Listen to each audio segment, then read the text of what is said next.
Olá, meus irmãos, bem-vindos ao canal Ministério Palavra do Senhor, um canal de mensagens bíblicas e aprendizado teológico e bíblico, com aplicação prática. Você compartilhe o vídeo, curte, se inscreva e ajude a divulgar a Palavra do Senhor.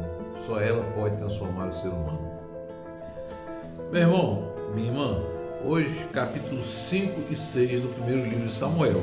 Como a gente viu no capítulo 4, a arca foi levada depois da batalha perdida para os filisteus.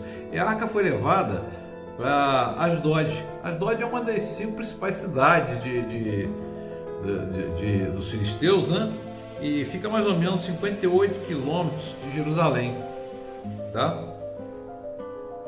E ela fica localizada perto do litoral do Mar Mediterrâneo, tá?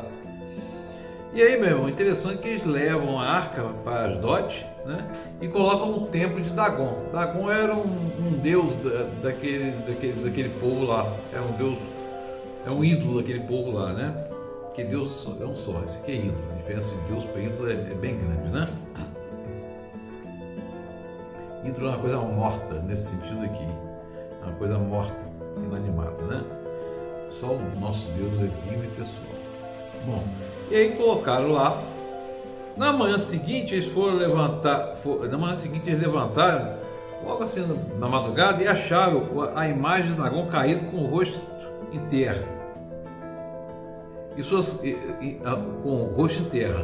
Aí novamente eles levantaram. Depois, no outro dia, levantaram outra vez, encontraram o rosto em terra, o rosto de Dagon caído virado para baixo e com a cabeça e as mãos quebradas. Estavam sob a soleira do templo, né? E aí depois disso, né, a arca permaneceu no templo lá de Dagon. Depois disso, diz o relato, no versículo 6, depois disso a mão do Senhor pesou sobre o povo de Asdod e dos arredores, trouxe devastação sobre eles, afligindo com tumores. Teve uma série de feridos de tumores, né? E os homens, quando viram o que estava acontecendo, falaram assim: a arca do Deus de Israel não deve ficar aqui conosco, pois a mão dele pesa sobre nós e sobre o nosso Deus Dagon. Então, reuniu os governantes lá, né, e levou a arca para Gate. E chegaram lá, levaram a arca para Gate. A arca, ao chegar lá, ficou lá naquela cidade. O Senhor castigou também aquela cidade, causando grande pânico entre os povos lá, né? Jovens, velhos, crianças. E houve uma epidemia também de tumores. E junto com essa epidemia de tumores também tiveram uma praga de ratos lá, tá? E aí levaram a arca para outra cidade, para a cidade de Ecrom. E aí colocaram aí o povo de Ecrom disse: eles trouxeram a arca de Deus de Israel para cá a fim de matar nós e nosso povo. Então reuniram todos os governantes filisteus e disseram: levem a arca embora do Deus de Israel, que ela volte ao seu lugar. Aqui Deus direcionando, intervindo para a arca, que a arca voltasse para o povo de Israel, né? Pois havia pânico mortal em toda a cidade, a mão de Deus pesava muito sobre ela. Então a arca foi para Asdod, foi para Gate, foi a Ecrom, depois retornou para Israel, né? E aí, já fazia 7 meses que a arca do Senhor estava em território filisteu. Tudo demorou 7 meses, desde que foi roubada lá, né? E os filisteus chamaram os sacerdotes e perguntaram: o que nós vamos fazer com a arca do Senhor? Diga-nos como devemos fazê-lo para mandar de volta ao seu lugar. E eles responderam: se devolverem a arca do Deus Israel e não mandem, se devolverem a arca do Deus Israel ao povo, não mandem de volta a sua arca, mas enviem a oferta de culpa, ou seja, uma oferta de reconhecimento da culpa por ter levado a arca, né? Eles acham que é a arca que está destruindo, mas não, é o poder de Deus que está mostrando aqui outra vez, como mostrou lá na libertação do povo no Egito, que ele afrontou todos os deuses, venceu todos os deuses com aquelas pragas do Egito, inclusive a praga do primogênito do Egito, que deu porque o faraó se julgava divino, né?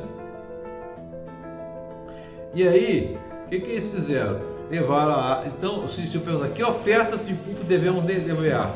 Aí 5 tumores de ouro, 5 ratos de ouro, de acordo com o número de governantes filisteus, por quanto a mesma praga atingiu vocês e todos os seus governantes. E aqui, meu irmão, é uma representação correspondente aos sintomas da praga, e os 5 ratos de ouro também correspondente à praga dos ratos, né? E aí colocaram talvez ele envie a mão sobre vocês, seus deuses e sua terra. Por que ter o coração obstinado como os egípcios e o faraó? Aqui, conforme a gente falou antes, né? Está lembrando aqui.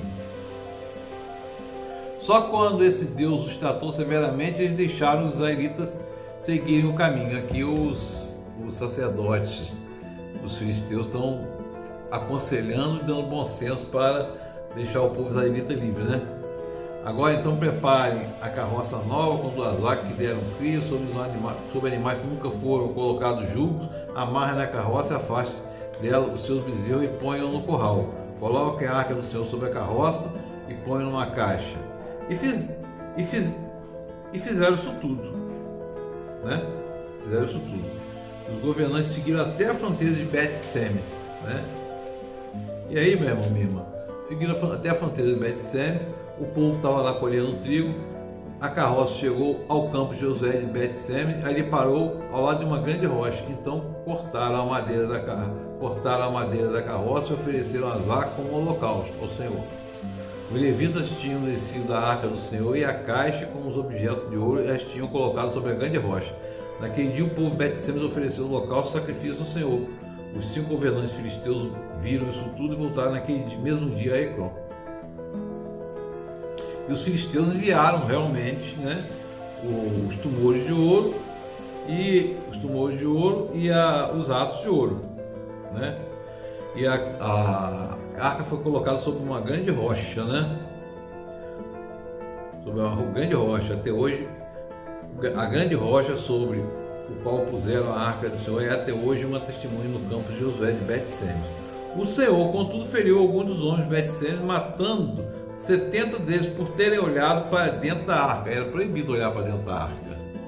Era proibido. Era uma ordenança de Deus desde lá do templo, lá da construção da arca, lá por Moisés, lá no deserto, tá? O povo chorou por causa da grande matança que o Senhor fizera, e os homens de Bet-Semes perguntaram: quem pode permanecer na presença do Senhor, esse Deus santo? A quem enviaremos a arca para que ele se afaste de nós?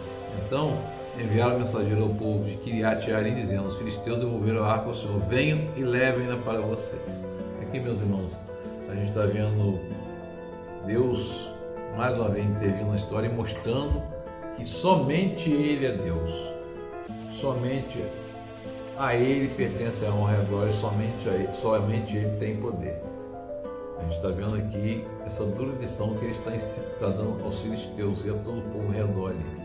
Passou por 3 cidades e nenhuma das 3 resistiu.